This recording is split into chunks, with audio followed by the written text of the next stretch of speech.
split test video, I will talk a bit about the motivation of what I worked in during my summer.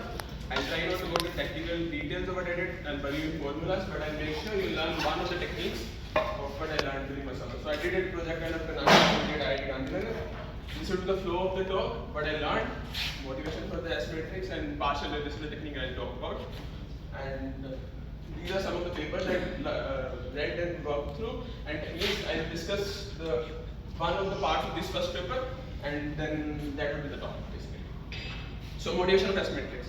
It comes from the starting where we want to find an observable in a quantum theory.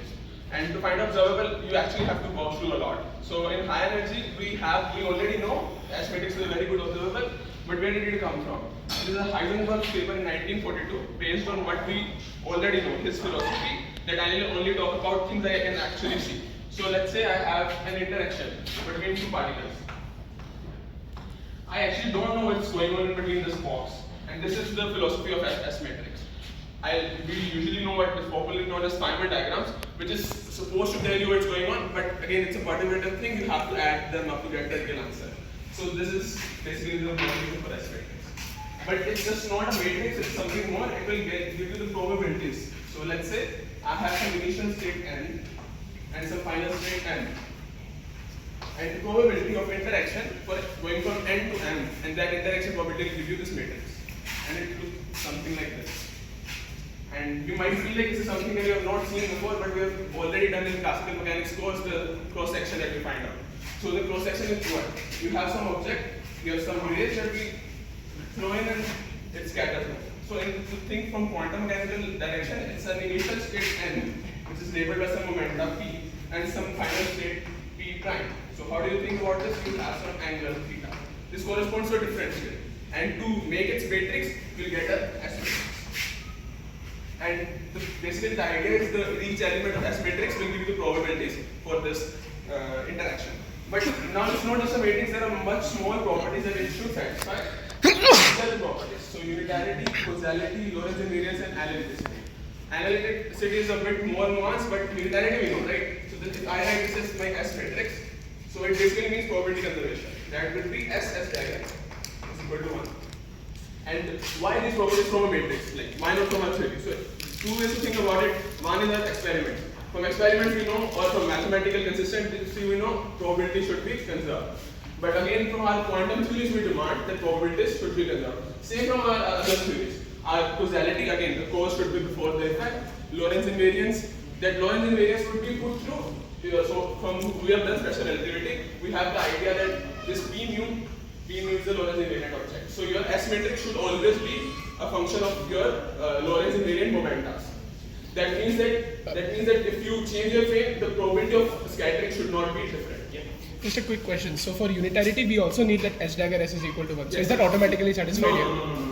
For normal cases, it always is like for So when it's normal, they are equal, but they are not necessarily 1. They're not. So you have to usually check this. So you have to also check that and check if it is 1, right? Yeah. Okay. But usually what we do is, this will also come later, we write as S is equal to 1 plus I times P.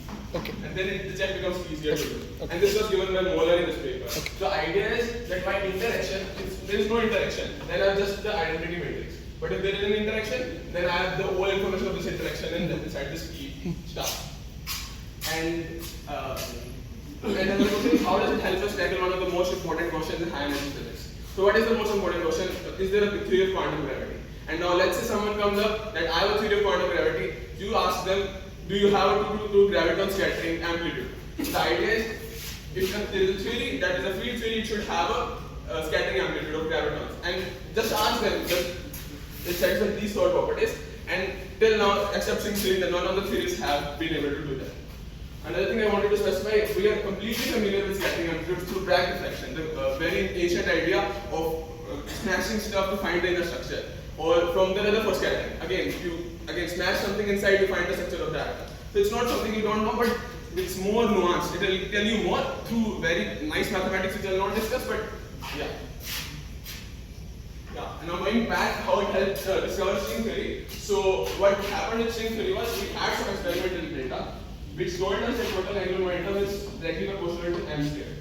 Now Gabriel Lenzano sitting on his desk wanted to see what is the amplitude. Again, it's a formula. What is this formula that will give me this graph, and then he came up with this amplitude of scattering. So here S and T are something like some function of Lorentz invariant momenta, and gamma functions are the n factorial thing we write. So the gamma is equal to S minus 1 factorial.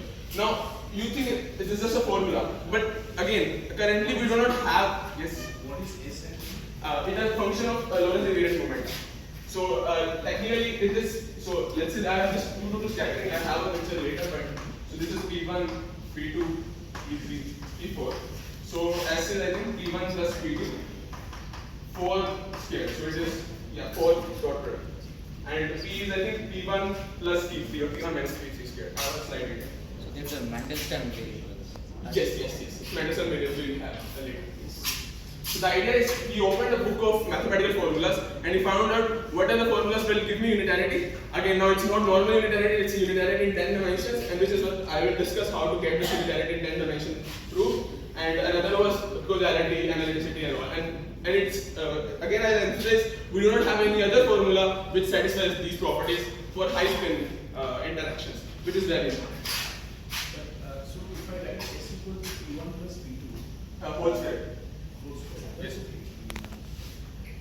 So technically, so P1 minus P, see the minus is okay because that's a transmission variance is there. Plus does not okay. what was the issue plus? It is P1 minus P2. Okay. My origin. Okay. Then that is invariant. Invariated the switching of P1 and P2. If you shift the origin Okay. by some delta y, then P1 minus P3 is invariant. But P1 plus P2 is not. But P is in momenta, right? So shifting origin does not change momenta at all. So But I can translate the frame with the velocity. yes, definitely, and it will stay in. So that's why this is there, right? So it is, if you write it open it up, you write this as P1 plus P mu, P2 mu, and this. So it's a Lorentz invariant object. So you do whatever you want, it's a scalar quantity in relativity. So it's a 4 momenta, right? So so if you write it as usually something like E square minus M squared relativity. So Lorentz invariant object. And another example of how it is helping us. This is the recent paper in I think September or maybe a month before in August, where they actually narrowed down all of the formulas to basically string theory. So the demand flow property I told you, plus another property that at very high energies it will be exponential fall of the amplitude. That means that amplitude of this S and T should exponentially fall off at high energy. So by just this demand, they were able to say that string theory is the only theory. Now you can't prove it, but again, if there is a theory found out, it will definitely be incoherent with this paper. So again, just playing with the formulas, and there are infinite formulas, but just playing with the formulas, you can have theory without just building from bottom up. You know, have a landscape of all the theories and just take slices out and see which is the theory you want to satisfy.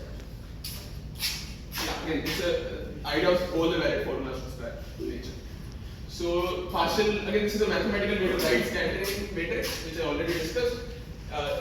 So this is initial two particles, this is the final particle. So normally the idea is you have some initial two particles coming in and final can be any number, but I will focus on 2 to scattering. Final can be any. Yes, now this is what I talked about, as P and Q channel, which we normally talk about in final time. Now I wanted to focus on the idea of partial waves. So the thing is, you have this M matrix, which is a function of S and cos theta. Why is it a function of S and cos theta? Let's talk about 2 to 2 scattering again. So if I have 2 to 2 scattering, now idea is that you just sum the initial two momenta, sum the final two momenta. So you get some final initial momenta and some final momenta. And this is the theta we talked about. This is exactly the same thing we talked in scattering cross section in classical physics. And this S is the basically sum of the P1 and P2, which I initially discussed. Now it should be the only function of S and T, and it turns out you can prove through some proof-writing arguments. You can write it as summation of this partial waves and P and cos theta. P and cos theta is here Legendre polynomials, which we are all familiar with. Another nuance is this is when I'm working in 4 dimensions. Now that's where string theory comes in. Then your P and cos theta does not work out. And yeah, so why is it important? So given this relation that I discussed, and we know this as optical theorem, which we have already done in electrodynamics, any wave-related theory, any scattering, you just see the optical theorem. What is optical theorem? It is just a check of unitarity. So you have SS dagger. If you want to satisfy this that we already discussed, you'll get this relation. And the substituting this m cos theta argument in this relation, you'll get a relation for partial ring, that is imaginary part of AL is mod AL square. Now this is nature of quantum field theoretic argument or quantum argument. Now bring up any theory. Any theory you say that this is my valid quantum theory. You write a path, maybe path integral interpretation. Write the scattering path integral interpretation and see if this formula is satisfied or not. Just this formula. You don't need to know talk about any theory. You can maybe discuss about experimental results. And this if this relation is satisfied, then it's the valid theory. If it does not, then it's definitely not the valid theory. Yeah, coming back to string theory, I would like to discuss one other point of view. Now, string scattering is a bit different than normal scattering. We usually have something like this. You have some tubes, which are called world tubes, scatter off. And in the case of open strings, you can think of this sheet as cut to the half, so it looks like something like this.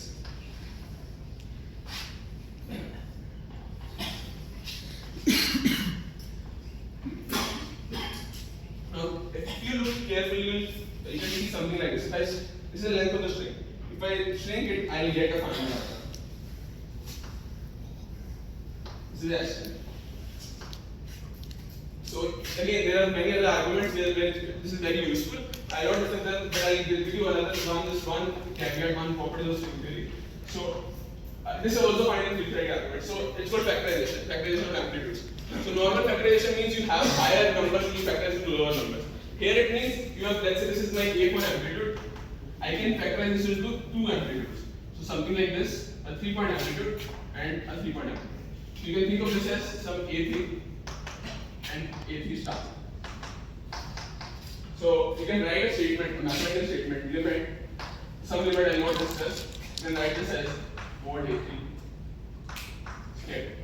Yeah. Now this just writing this gives you some another statement. Which is I can expand it as a property of Gegenbar polynomials. Now earlier I had Legendre polynomials, it was 4-dimensional polynomials. Higher dimensional generalization is this Gegenbar polynomials. Now just writing this statement gives me that my Gegenbar polynomials, all coefficients, infinite coefficients should be greater than 0.